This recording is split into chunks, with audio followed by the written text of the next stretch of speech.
Jauh-jauh hari menanti keberangkatan, namun sayang tak sedikit jemaah yang harus menelan pil pahit gagal berangkat menunaikan ibadah haji tahun ini. Lalu bagaimana skema penggantian calon jemaah haji yang gagal atau menunda keberangkatannya? Kami bahas malam hari ini bersama Saiful Mujab, Direktur Pelayanan Haji Dalam Negeri Kementerian Agama Republik Indonesia. Assalamualaikum, selamat malam Pak Saiful. Waalaikumsalam warahmatullahi wabarakatuh. Selamat malam, salam sejahtera untuk kita semua. Terima kasih Pak Saiful sudah bergabung dengan CNN Indonesia Connected Siap. malam hari ini. Pak Saiful, jika jemaah calon haji batal berangkat atau mereka menunda keberangkatannya, bagaimana kemudian mekanisme peruntukan pengalihan kuotanya? Jadi kita sudah membuat skema dalam pelunasan jamaah haji yang berhak berangkat. Jadi ada cadangan yang kita siapkan sesuai dengan urut porsi di masing-masing provinsi. Nah, bila nanti jamaah haji itu berhalangan undur atau halangan tetap atau sakit dan lain sebagainya, maka porsi bawahnya di masing-masing provinsi akan naik untuk menggantikan. Oke, jadi ini dialihkan ke antar provinsi begitu ya, Pak Saiful? Tidak antar provinsi, jadi di provinsi yang bersangkutan. Oh, Ya, di jadi provinsi tempat asalnya? Iya, asalnya sesuai dengan nomor urut. Karena kita punya cadangan.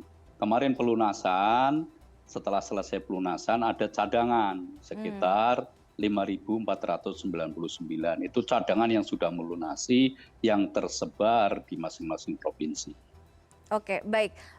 Kemudian bagaimana dengan biaya yang sudah dikeluarkan? Mekanismenya seperti apa? Apakah pengembalian, pemotongan, atau dana atau biaya tersebut masih bisa disimpan untuk keberangkatan berikutnya, keberangkatan di tahun depan?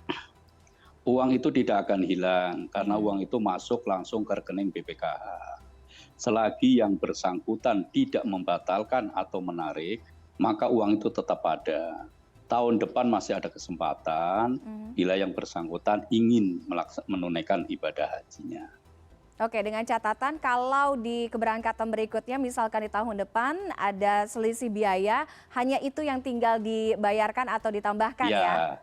Nanti disesuaikan dengan rasionalisasi biaya yang akan datang. Berapa? Kalau ternyata harus nambah, maka yang bersangkutan harus menyesuaikan. Oke, baik.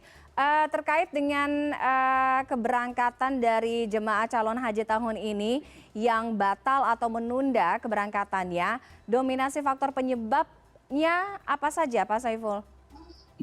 Macam-macam. Ada yang pertama karena sakit, ada yang wafat, atau karena merasa ya kan keluarganya tidak ikut sehingga dia menunggu keluarganya.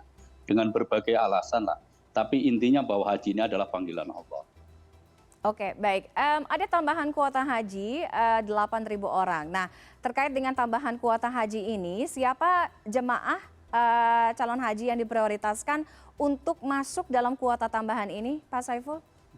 Jadi kemarin sesuai dengan keputusan DPR dan pemerintah bahwa kuota tambahan ini kan diambil. Sehingga kita sudah membuat skema terkait KMA penyerapan kuota tambahan. Yang pertama adalah bagi jamaah yang gagal sistem. Kemarin dalam pelunasan ada jamaah yang sudah melunasi tapi gagal sistem, tidak masuk ke data Siskohat, itu menjadi prioritas.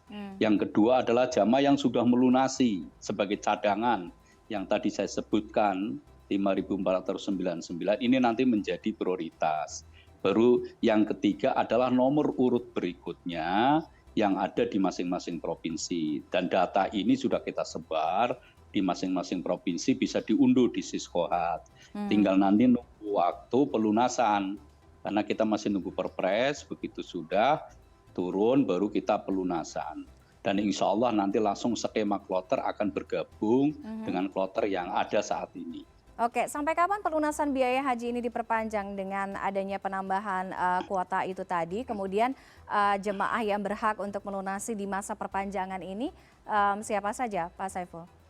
Karena gini, kita sudah punya data terkait lunas tunda, lunas yang sudah melunasi sebagai cadangan. Nah, sehingga kekurangannya ini sekitar kurang 2 atau 3.000 lah jamaah dari 7.360. Maka nanti waktu pelunasan kita hanya 3 hari pelunasan untuk memenuhi kuota di masing-masing provinsi. Setelah itu langsung pemaketan untuk pramanifest kloter. Oh, oke, baik. Beberapa waktu yang lalu kita tahu sempat ada satu video viral jemaah haji lansia yang tersesat di Arab Saudi.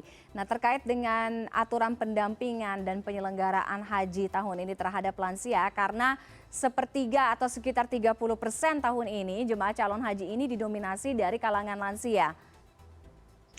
Jadi kita Kementerian Agama di dalam rangka mewujudkan penyelenggaraan ibadah haji yang ramah lansia, ini kita sudah membentuk petugas khusus yang mengawal lansia dan bahkan juga seluruh petugas dibekali bagaimana petugas yang ramah lansia. Kita sudah punya SOP terkait dengan haji ramah lansia, SOP terkait ibadah haji ramah lansia.